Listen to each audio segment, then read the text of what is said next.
Chapitre 20. Un cri dans la nuit. L'équipage sut bientôt que la mystérieuse situation du capitaine Grant n'avait pas été éclaircie par les révélations d'Ayrton. Le découragement fut profond à bord, car on avait compté sur le quartier-maître, et le quartier-maître ne savait rien qui pût mettre le Duncan sur les traces du Britannia. La route du yacht fut donc maintenue. Restait à choisir l'île dans laquelle Ayrton devait être abandonné. Paganel et John Mangles consultèrent les cartes du bord. Précisément sur ce 37e parallèle figurait un îlot isolé connu sous le nom de Maria Theresa, rocher perdu en plein océan Pacifique, relégué à 3500 milles de la côte américaine et à 1500 milles de la Nouvelle-Zélande. Au nord, les terres les plus rapprochées formaient l'archipel des Pomotou sous le protectorat français. Au sud, rien, jusqu'à la banquise éternellement glacée du pôle austral. Nul navire ne venait prendre connaissance de cette île solitaire. Aucun écho du monde n'arrivait jusqu'à elle. Seuls les oiseaux des tempêtes s'y reposaient pendant leur longue traversée, et beaucoup de cartes ne signalaient même pas ce roc battu par les flots du Pacifique. Si jamais l'isolement absolu devait se rencontrer sur la Terre, c'était dans cette île jetée en dehors des routes humaines. On fit connaître sa situation à Ayrton. Ayrton accepta d'y vivre loin de ses semblables et le cap fut mis sur Maria Theresa. En ce moment, une ligne rigoureusement droite eut passé par l'axe du Duncan, l'île et la baie de Talcahuano. 2 jours plus tard, à 2 heures, la vigie signala une terre à l'horizon. C'était Maria Theresa, basse, allongée, à peine émergée des flots, qui apparaissait comme un énorme cétacé. 30 milles la séparaient encore du yacht, dont l'étrave tranchait les lames avec une rapidité de 16 nœuds à l'heure. Peu à peu, le profil de l'îlot s'accusa sur l'horizon. Le soleil, s'abaissant vers l'ouest, découpait en pleine lumière sa capricieuse silhouette. Quelques sommets peu élevés se détachaient çà et là, piqués par les rayons de l'astre du jour. À 5 heures, John Mangles crut distinguer une fumée légère qui montait vers le ciel. « Est-ce un volcan ?» demanda-t-il à Paganel, qui, la longue vue aux yeux, observait cette terre nouvelle. « Je ne sais que penser, » répondit le géographe. « Maria Theresa est un point peu connu.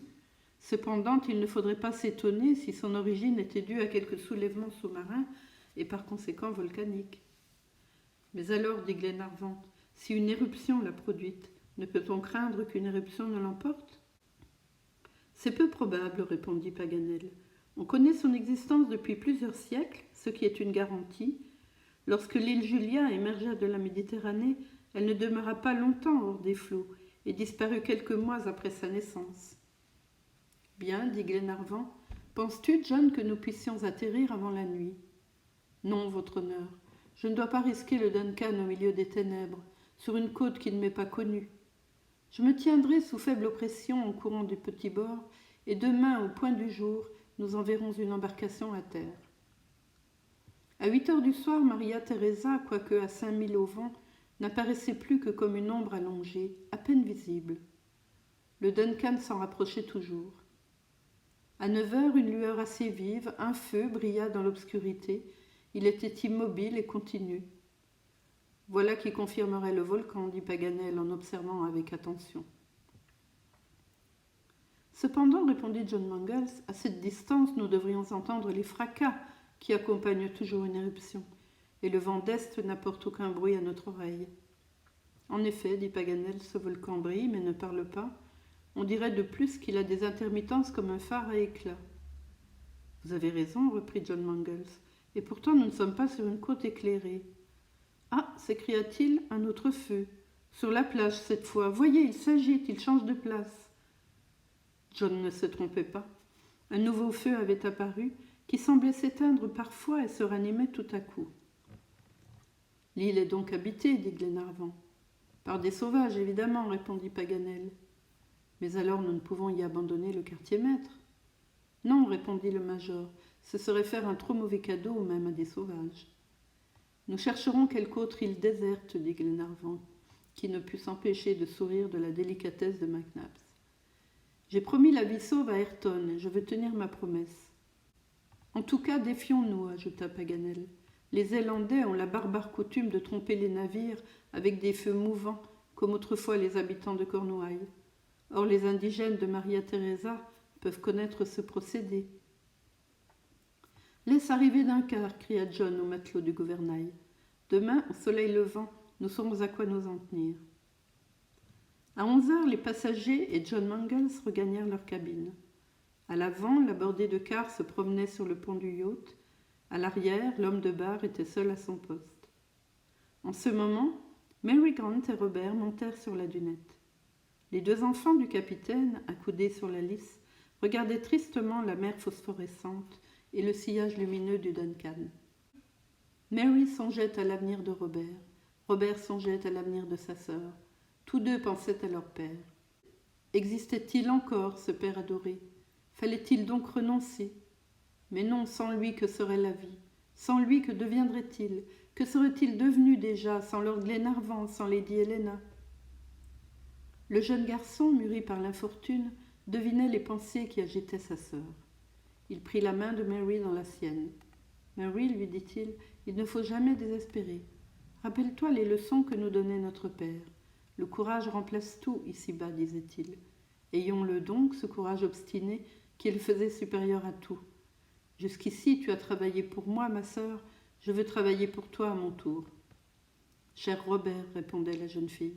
« Il faut que je t'apprenne une chose, reprit Robert. Tu ne te fâcheras pas, Mary? »« Pourquoi me fâcherais-je, mon enfant?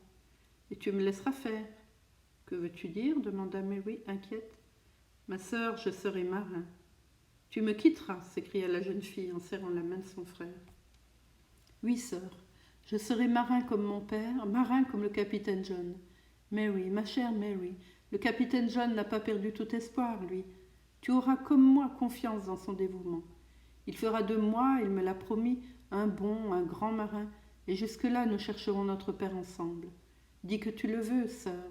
Ce que notre père eût fait pour nous, notre devoir, le mien du moins, est de le faire pour lui. Ma vie a un but auquel elle est due tout entière. Chercher, chercher toujours celui qui ne nous eût jamais abandonnés l'un ou l'autre. Chère Mary, qu'il était bon, notre père. Et si noble, si généreux, reprit Mary. Sais-tu, Robert, qu'il était déjà une des gloires de notre pays et qu'il aurait compté parmi ces grands hommes si le sort ne l'eût arrêté dans sa marche? Si je le sais, dit Robert. Mary Grant serra Robert sur son cœur. Le jeune enfant sentit que des larmes coulaient sur son front. « Mary, Mary, s'écria-t-il, ils ont beau dire, nos amis, ils ont beau se taire, j'espère encore et j'espérerai toujours. Un homme comme mon père ne meurt pas avant d'avoir accompli sa tâche. » Mary Grant ne put répondre. Les sanglots l'étouffaient. 1000 sentiments se heurtaient dans son âme à cette pensée que de nouvelles tentatives seraient faites pour retrouver Harry Grant et que le dévouement du jeune capitaine était sans bornes. « Monsieur John espère encore ?» demanda-t-elle. « Oui, répondit Robert, c'est un frère qui ne nous abandonnera jamais. Je serai marin, n'est-ce pas, sœur? Marin pour chercher mon père avec lui. Tu veux bien? »« Si je le veux, répondit Mary. « Mais nous séparer, murmura la jeune fille. »« Tu ne seras pas seule, Mary. Je sais cela. Mon ami John me l'a dit. Madame Helena ne te permettra pas de la quitter. Tu es une femme, toi. Tu peux, tu dois accepter ses bienfaits.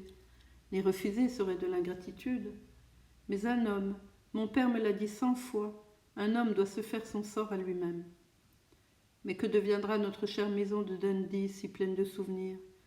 Nous la conserverons, petite sœur. Tout cela est arrangé et bien arrangé par notre ami John et aussi par Lord Glenarvan. Il te gardera au château de Malcolm comme sa fille. Le lord l'a dit à mon ami John et mon ami John me l'a répété. Tu seras là chez toi, trouvant à qui parler de notre père, en attendant que John et moi, nous te le ramenions un jour. »« Ah, quel beau jour ce sera !» s'écria Robert, dont le front rayonnait d'enthousiasme. « Mon frère, mon enfant, répondit Mary, qu'il serait heureux, notre père, s'il pouvait t'entendre, comme tu lui ressembles, cher Robert, à ce père bien-aimé. Quand tu seras un homme, tu seras lui tout entier. »« Dieu t'entende, Mary, dit Robert, rougissant d'un saint et filial orgueil. »« Mais comment nous acquitter envers Lord et Lady Glenarvan, reprit Mary Grant. « Oh, ce ne sera pas difficile, s'écria Robert avec sa confiance juvénile. On les aime, on les vénère, on le leur dit, on les embrasse bien, et un jour, à la première occasion, on se fait tuer pour eux. »« Vis pour eux, au contraire, s'écria la jeune fille, en couvrant de baisers le front de son frère. Ils aimeront mieux cela, et moi aussi. » Puis, se laissant aller à d'indéfinissables rêveries, les deux enfants du capitaine se regardèrent dans la vague obscurité de la nuit. Cependant, par la pensée, ils causaient, ils s'interrogeaient, ils se répondaient encore. La mer calme se berçait en longues ondulations, et l'hélice agitait dans l'ombre un remous lumineux.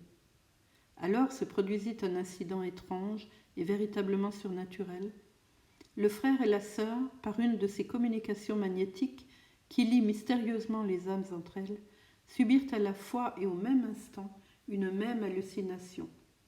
Du milieu de ces flots alternativement sombres et brillants, Mary et Robert crurent entendre s'élever jusqu'à eux une voix dont le son profond et lamentable fit tressaillir toutes les fibres de leur cœur.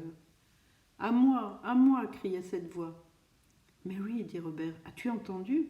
Tu as entendu ?» Et se dressant subitement au-dessus de la lisse, tous deux, penchés, interrogèrent les profondeurs de la nuit.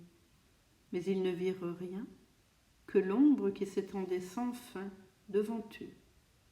« Robert, » dit Mary, pâle d'émotion, « j'ai cru, oui, j'ai cru comme toi.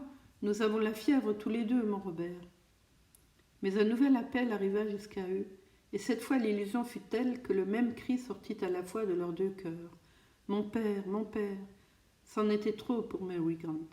Brisée par l'émotion, elle tomba évanouie dans les bras de Robert. « Au secours !» cria Robert. « Ma sœur, mon père, au secours !» L'homme de barre s'élança pour relever la jeune fille. Les matelots de quart accoururent, puis John Mangles, Lady Helena, Glenarvan, subitement réveillés. « Ma sœur se meurt et notre père est là !» s'écriait Robert en montrant les flots. On ne comprenait rien à ces paroles. « Si !» répétait-il, « mon père est là. J'ai entendu la voix de mon père. Mary l'a entendu comme moi. » Et en ce moment, Mary Grant, revenue à elle, égarée, folle, s'écriait aussi « mon père est là !» La malheureuse jeune fille, se relevant et se penchant au-dessus de la lisse, voulait se précipiter à la mer. « My lord, Madame Helena !» répétait-elle en joignant les mains. « Je vous dis que mon père est là. Je vous affirme que j'ai entendu sa voix sortir des flots, comme une lamentation, comme un dernier adieu. » Alors des spasmes, des convulsions reprirent la pauvre enfant. Elle se débattit, il fallut la transporter dans sa cabine, et Lady Helena la suivit pour lui donner ses soins, tandis que Robert répétait toujours « mon père est là, j'en suis sûr, my lord !» Les témoins de cette scène douloureuse finirent par comprendre que les deux enfants du capitaine avaient été le jouet d'une hallucination. Mais comment détromper leur sens si violemment abusés? Glenarvan l'essaya cependant. Il prit Robert par la main et lui dit « Tu as entendu la voix de ton père, mon cher enfant. Oui, my lord, là, au milieu des flots, il criait « à moi, à moi !» Et tu as reconnu cette voix. Si j'ai reconnu sa voix, my lord, oh oui, je vous le jure, ma sœur l'a entendue, elle l'a reconnue comme moi. Comment voulez-vous que nous nous soyons trompés tous les deux? My lord, allons au secours de mon père. Un canot, un canot. Glenarvan vit bien qu'il ne pourrait détromper le pauvre enfant. Néanmoins, il fit une dernière tentative et appela l'homme de barre. « Hawkins, lui demanda-t-il, vous étiez au gouvernail au moment où Miss Mary a été si singulièrement frappée. »« Oui, votre honneur, répondit Hawkins. »« Et vous n'avez rien vu, rien entendu ?»« Rien. »« Tu le vois, Robert. »« Si c'eût été le père d'Hawkins, répondit le jeune enfant avec une indomptable énergie, Hawkins ne dirait pas qu'il n'a rien entendu. C'était mon père, my lord. Mon père, mon père. La voix de Robert s'éteignit dans un sanglot. Pâle et muet, à son tour, il perdit connaissance. Glenarvan fit porter Robert dans son lit, et l'enfant, brisé par l'émotion, tomba dans un profond assoupissement. « Pauvres orphelins, dit John Mangles, Dieu les éprouve d'une terrible façon. »« Oui, répondit Glenarvan, l'excès de la douleur aura produit chez tous les deux, et au même moment, une hallucination pareille. »« Chez tous les deux, murmura Paganel, c'est étrange. La science pure ne l'admettrait pas. » Puis, se penchant à son tour sur la mer et prêtant l'oreille, Paganel, après avoir fait signe à chacun de se taire, écouta. Le silence était profond partout. Paganel héla d'une voix forte. Rien ne lui répondit. C'est étrange, répétait le géographe en regagnant sa cabine. Une intime sympathie de pensées et de douleurs ne suffit pas à expliquer un phénomène. Le lendemain 8 mars, à 5 heures du matin, dès l'aube, les passagers, Robert et Mary parmi eux, car il avait été impossible de les retenir, étaient réunis sur le pont du Duncan. Chacun voulait examiner cette terre à peine entrevue la veille. Les lunettes se promenèrent avidement sur les points principaux de l'île. Le yacht en prolongeait les rivages à la distance d'1 mille. Le regard pouvait saisir leurs moindres détails. Un cri poussé par Robert s'éleva soudain. L'enfant prétendait voir 2 hommes qui couraient et gesticulaient pendant qu'un 3e agitait un pavillon. « Le pavillon d'Angleterre !» s'écria John Mangles qui avait saisi sa lunette. « C'est vrai !» s'écria Paganel en se retournant vivement vers Robert. « My lord, dit Robert tremblant d'émotion, my lord, si vous ne voulez pas que je gagne l'île à la nage, vous ferez mettre à la mer une embarcation. Ah, my lord, je vous demande à genoux d'être le premier à prendre terre. » Personne n'osait parler à bord. Quoi ? Sur cet îlot traversé par ce 37e parallèle, 3 hommes, des naufragés, des Anglais. Et chacun, revenant sur les événements de la veille, pensait à cette voix entendue dans la nuit par Robert et Mary. Les enfants ne s'étaient abusés peut-être que sur un point. Une voix avait pu venir jusqu'à eux, mais cette voix pouvait-elle être celle de leur père ? Non, 1000 fois non, hélas. Et chacun, pensant à l'horrible déception qui les attendait, tremblait que cette nouvelle épreuve ne dépassât leur force. Mais comment les arrêter ? Lord Glenarvan n'en eut pas le courage. « Au canot !» s'écria-t-il. En 1 minute, l'embarcation fut mise à la mer. Les 2 enfants du capitaine, Glenarvan, John Mangles, Paganel, s'y précipitèrent, et elle déborda rapidement sous l'impulsion de 6 matelots qui nageaient avec rage. À 10 toises du rivage, Mary poussa un cri déchirant. « Mon père !» Un homme se tenait sur la côte, entre 2 autres hommes. Sa taille, grande et forte, sa physionomie, à la fois douce et hardie, offrait un mélange expressif des traits de Mary et de Robert Grant. C'était bien l'homme qu'avaient si souvent dépeint les 2 enfants. Leur cœur ne les avait pas trompés, c'était leur père, c'était le capitaine Grant. Le capitaine entendit le cri de Mary, ouvrit les bras et tomba sur le sable comme foudroyé.